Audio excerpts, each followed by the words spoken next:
Ош шаарындагы Кыргыз курулуш ишканасында мына ушундай кечегиде пандемия учурунда эң керектүү болуп аткан үй-бүлө аппараттар дагы чыгарылат экен. Бул дагы Кыргызстан үчүн чоң жетишкендик, чоң жаңылык деп айтсак болот.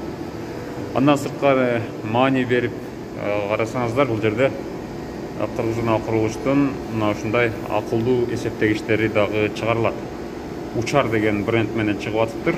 Бүгүнкү күндө сатууга дагы чыгып атыптыр бул акылдуу эсептегичтер. Көрсөңүздөр болот, ар кандай түрлөрү, чоң, кичине, ар кандай көлөмдөгүсүлөрү бар экен. Кыргызстандан мына ушундай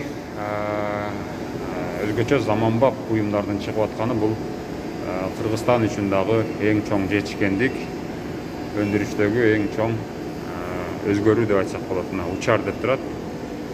Бул жерде дагы учар. Бул Кыргызстанда чыгарылып жаткан акылдуу эсептегичтер.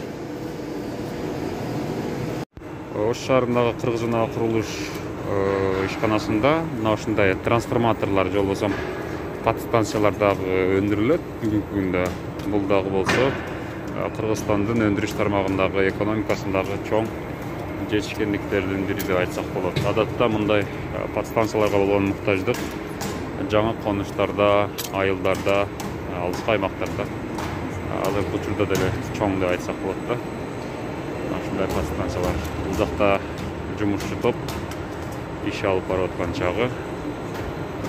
Бул жерде жалпы 4 подстанциянын негизги ушул бөлүктөрү турат.